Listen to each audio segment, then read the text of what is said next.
Halo guys, apa kabar? Kali ini kita bakal bahas sesuatu yang mungkin nggak terlalu rame di permukaan. Tapi kalau kalian ikuti lebih dalam, ini bisa jadi salah satu pergeseran penting di dunia gaming. Terutama buat kalian yang suka main di handheld atau tertarik sama dunia PC gaming portable. Dan kita bahas adalah SteamOS. Dan gimana sistem operasi ini pelan-pelan mulai bikin Windows ketar-ketir.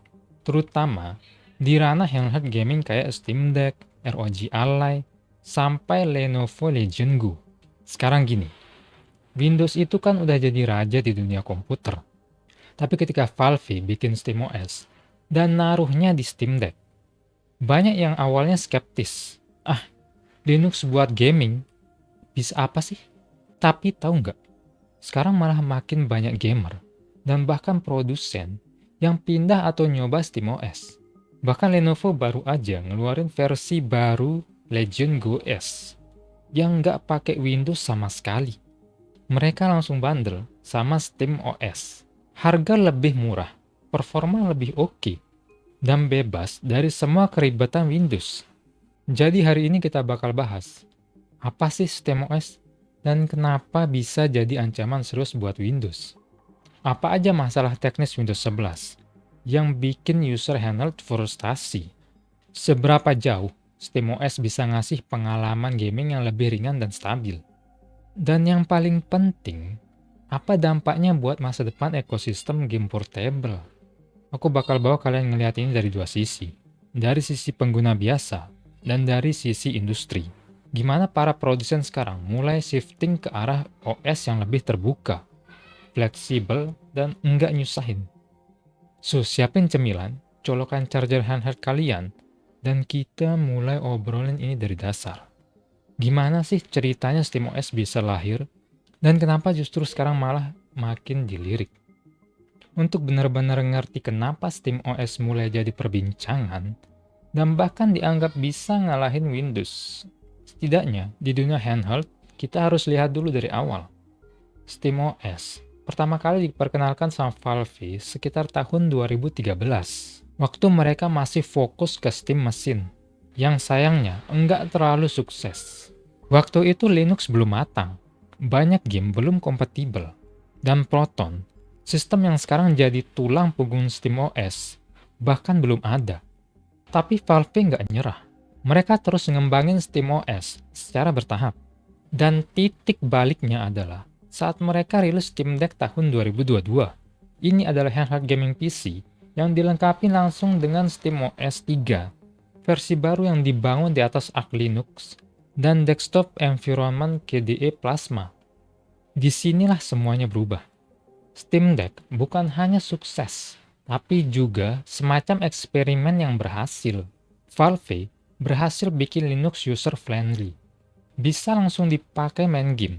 Dan yang paling penting, nyaris seamless. Tinggal nyalakan, login ke akun Steam, dan langsung bisa main game tanpa ribet. Berdasarkan laporan dari TechSpot, sejak pertama rilis sampai awal 2025, Steam Deck sudah mengirimkan lebih dari 3,7 juta unit. Ini bukan angka kecil. Apalagi mengingat, handheld PC adalah pasar yang dulu dianggap niche atau terlalu segmented. Sekarang, pasarnya mulai ramai, dan Steam Deck memegang pangsa pasar terbesar. Dan karena OS-nya adalah SteamOS, bisa dibilang Valve juga sedang membangun ekosistemnya sendiri. Ini mirip dengan pendekatan Apple dengan iOS dan macOS. Hardware dan software dirancang bareng, saling mendukung, dan terintegrasi penuh. Hasilnya, stabilitas tinggi, performa lebih konsisten, dan pengalaman pengguna yang lebih mulus. Bukan cuma itu, banyak gamer mulai merasa nyaman pakai SteamOS, karena bisa jauh lebih fleksibel dibanding Windows. Mau pasang emulator? Bisa. Mau install aplikasi Linux kayak Game, Discord, atau bahkan web browser alternatif? Tinggal klik. Dan karena ini Linux, pengguna juga bisa mengakses terminal bebas kustomisasi sistem. Nah, ketika pasar melihat ini, perangkat yang ringan, stabil, dan nggak perlu lisensi tambahan, para OEM alias produsen hardware pun mulai mikir. Lenovo misalnya, mereka akhirnya rilis Legion Go S, versi murah dari Legion Go, yang nggak pakai Windows sama sekali. Sistem operasinya langsung SteamOS. Bahkan menurut artikel Polygon, keputusan Lenovo ini bukan iseng. Mereka tahu Steam Deck sukses bukan cuma karena harganya kompetitif, tapi karena SteamOS bikin perangkat jadi lebih hemat daya, lebih stabil, dan nggak makan resource sebesar Windows. Sekarang produsen lain mulai ikutin jejak ini. Beberapa vendor kecil udah mulai bundling perangkat mereka dengan sistem operasi Linux lain, seperti Chimera OS atau BZT. Dua distro yang memang dibuat untuk meniru pengalaman Steam Deck. Jadi bisa dibilang, SteamOS udah bukan cuma OS cadangan atau eksperimen dari Valve. Ini udah jadi platform serius yang mulai dilirik banyak pihak, dari gamer, developer, sampai produsen. Nah, setelah kita bahas sejarah SteamOS dan bagaimana dia berkembang lewat Steam Deck, sekarang saatnya kita lihat sisi satunya, Windows 11 di handheld. Secara teori, Windows itu fleksibel, bisa install apa aja, bisa akses penuh ke game library, bisa multitasking, bisa install emulator, bahkan yang enggak ada di Steam. Tapi di dunia handheld, fleksibilitas itu malah sering jadi bumerang. Pertama, masalah ukuran dan resource. Windows 11 bukan sistem operasi yang ringan. Dia dibuat untuk desktop dan laptop. Di handheld yang punya storage terbatas dan RAM minimal, Windows langsung terasa berat. Booting lama, idle RAM musik tinggi, background proses numpuk.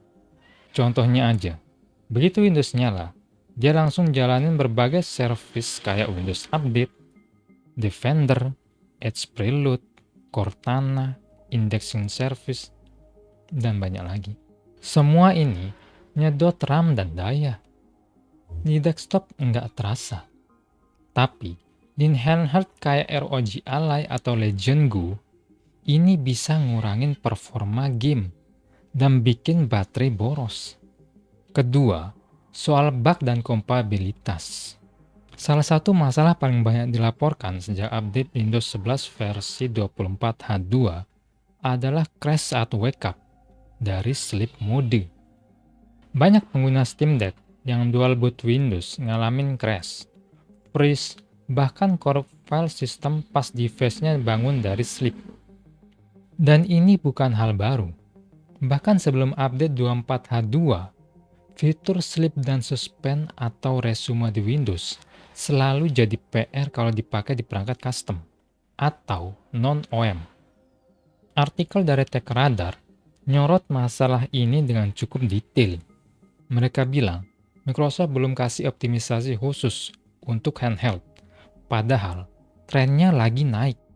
Masalah lain yang sering muncul, auto HDR yang justru bikin frame drop di beberapa game.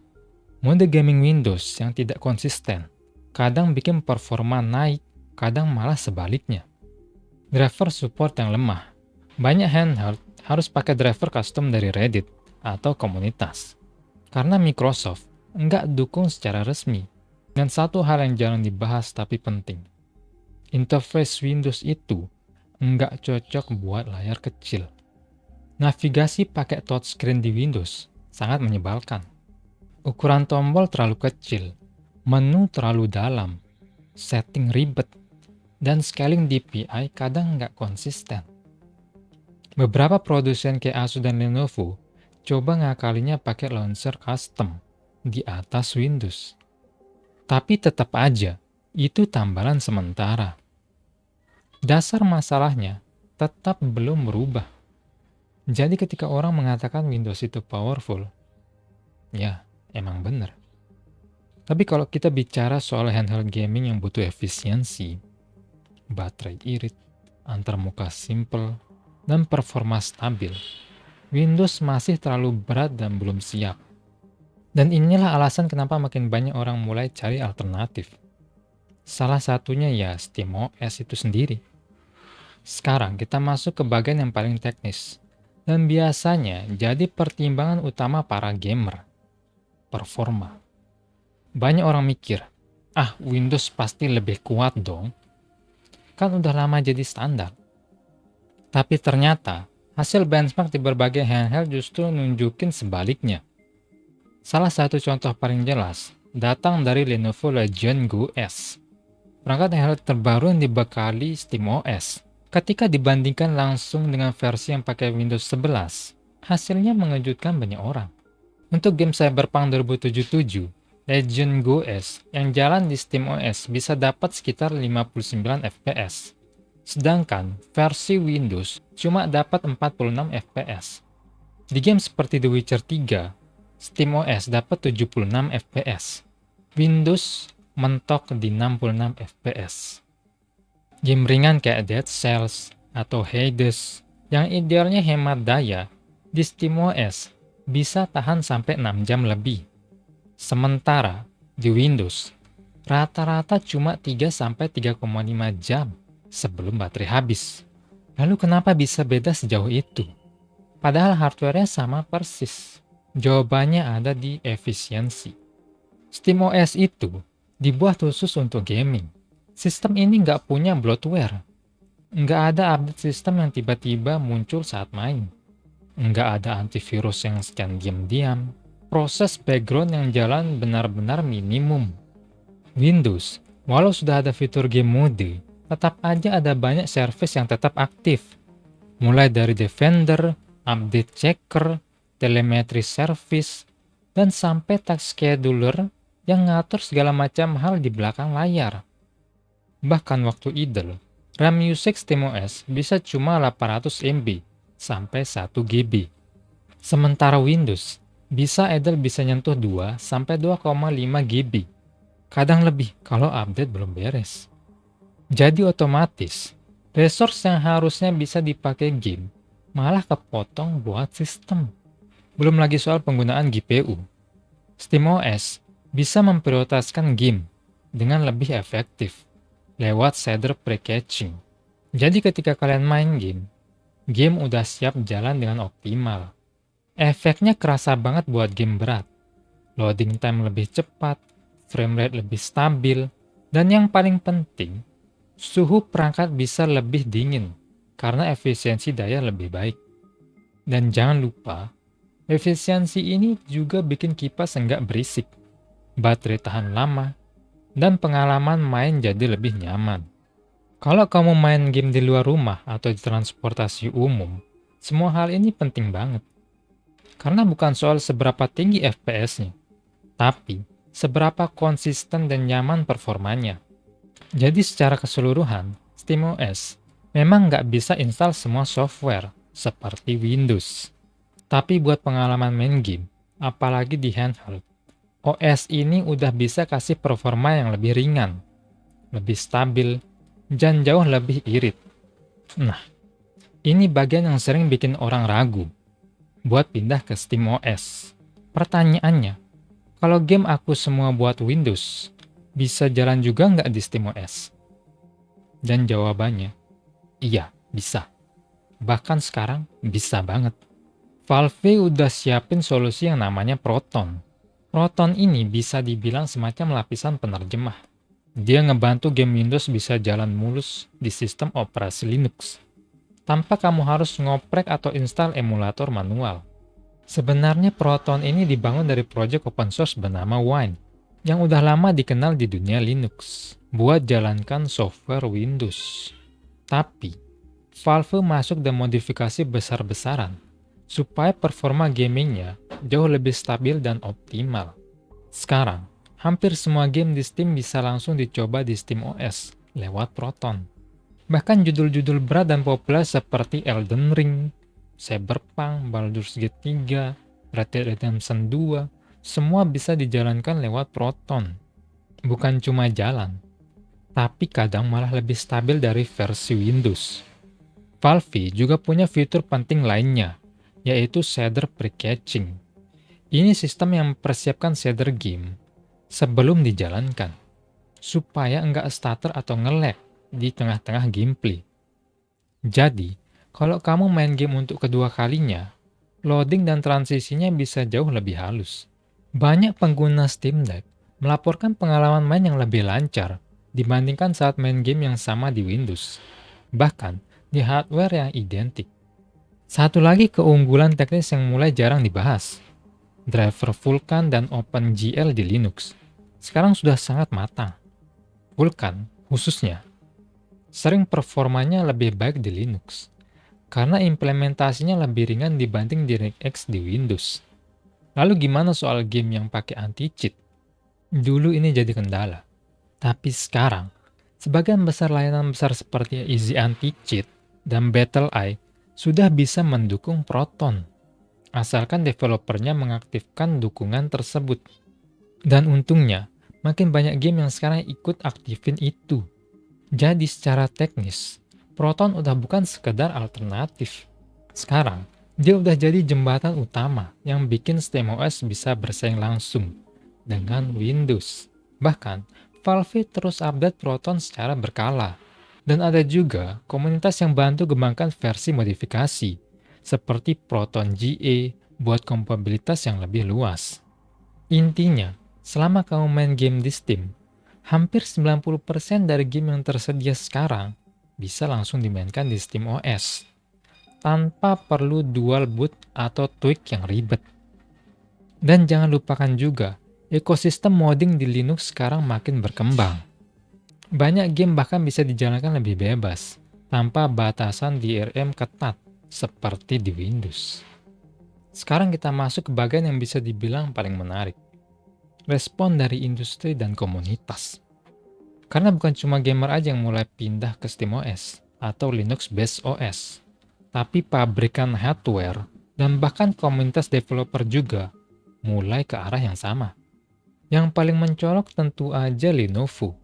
Di awal 2024, mereka umumkan Legion Go S, versi lebih ringan dan murah dari Legion Go standar. Tapi yang bikin mencengangkan, perangkat ini nggak pakai Windows sama sekali. Langsung dibekali SteamOS dari awal. Langkah ini cukup berani, karena artinya Lenovo percaya bahwa OS buatan Valve ini udah cukup matang buat jadi sistem default, bahkan tanpa opsi dual boot Windows. Kenapa berani? Karena ada alasan kuat secara bisnis. Pertama, mereka bisa memangkas harga, karena nggak perlu lisensi Windows. Kedua, user experience di handheld bisa lebih stabil. Ketiga, karena banyak gamer sekarang justru cari sistem yang ringan dan siap main tanpa setup panjang. Langkah Lenovo ini juga bikin brand lain mulai mikir. Asus misalnya, lewat lini ROG Ally mereka, sekarang mulai eksperimen bikin launcher dan UI khusus untuk memperbaiki pengalaman Windows di handheld. Tapi, banyak pengguna justru langsung install Linux-based OS alternatif, seperti Bazite, Chimera OS, atau bahkan modifikasi SteamOS seperti Hulu ISO. Bazite misalnya, adalah distro berbasis Fedora yang dimodifikasi khusus untuk perangkat handheld. OS ini ngasih pengalaman mirip Steam Deck, lengkap dengan UI gaming mode, dukungan gamepad, dan bahkan built-in fitur update yang gampang. Chimera OS juga nggak kalah populer, dibuat dengan pendekatan konsol light, jadi pas dinyalakan, langsung masuk ke big picture mode. Cocok banget buat orang yang nggak mau ribet. Semua distro ini dibangun oleh komunitas, tapi kualitasnya makin kesini makin serius. Bahkan ada komunitas di Reddit dan Discord yang fokus bantu pengguna migrasi dari Windows ke Linux, lengkap dengan panduan tuning, instalasi Proton GA, dan optimasi driver. Buat pabrikan hardware, semua ini sinyal kuat.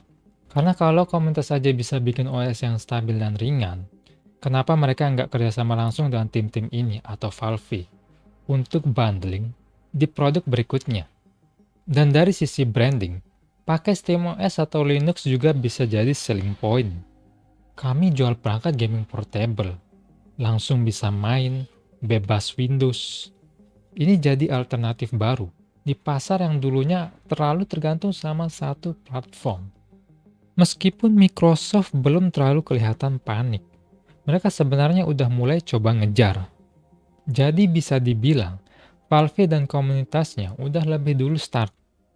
Dan sekarang, pabrikan mulai ikut. Ini bikin SteamOS makin kuat. Bukan cuma sebagai OS alternatif, tapi juga sebagai fondasi ekosistem gaming portable yang baru. Kalau kita lihat pemberitaan dari media teknologi besar, kelihatan banget ada perubahan sudut pandang terhadap SteamOS dan ekosistem Linux untuk gaming. Dulu hampir semua media punya nada skeptis, kayak SteamOS menarik, tapi terlalu terbatas. Atau Linux nggak akan bisa saingi Windows di dunia gaming. Tapi sekarang, nada itu pelan-pelan berubah. Media seperti TechRadar, PC Gamer, dan Tom Software mulai bilang kalau SteamOS bukan cuma viable, tapi juga lebih efisien untuk perangkat handheld. Beberapa poin yang sering muncul di artikel-artikel terbaru, Linux nggak lagi hacker OS yang cuma bisa dipakai power user. Proton berhasil jembatani ekosistem game Windows ke Linux dengan cara yang rapi dan mudah dipakai. Valve membuktikan bisa bikin ekosistem gaming sendiri, yang skalanya cukup gede untuk dilirik industri. Dari sisi tren, ada beberapa hal yang mulai muncul. Makin banyak produsen handheld akan rilis versi non-Windows.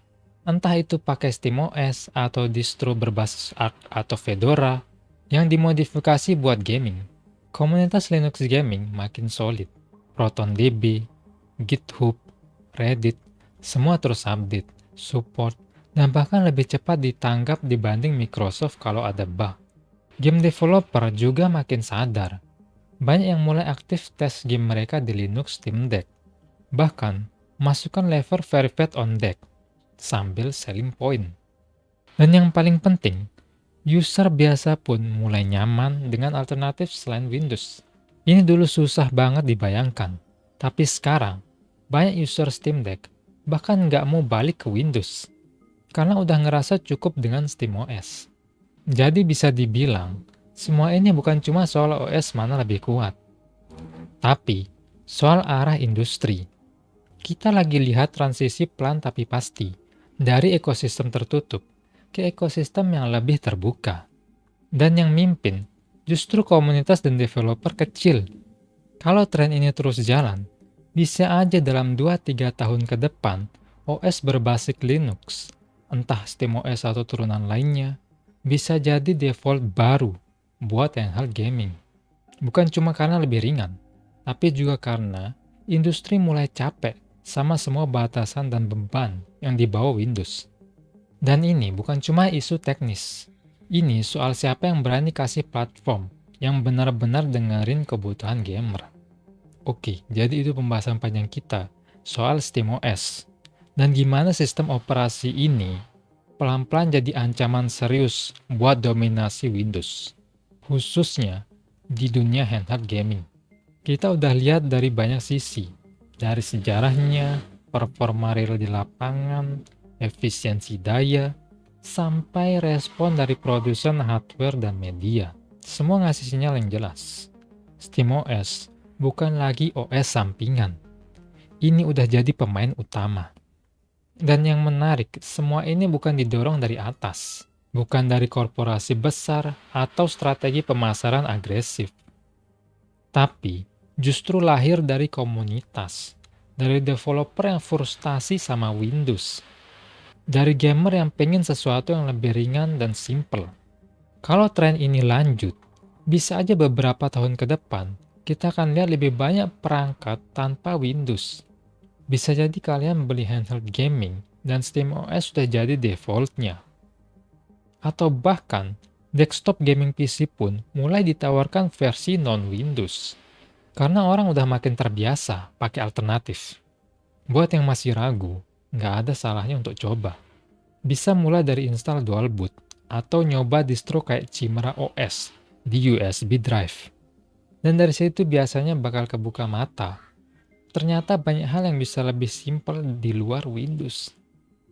Dan terakhir, kalau kamu punya pengalaman sendiri soal pakai SteamOS, Linux gaming, atau bahkan punya opini beda soal Windows di handheld, silahkan komen di bawah.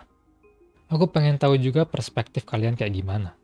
Kalau video ini menarik dan menambah wawasan kalian, jangan lupa like videonya dan boleh banget di-subscribe supaya channel ini makin berkembang. Semoga kalian menikmati videonya and see you guys next time. Peace.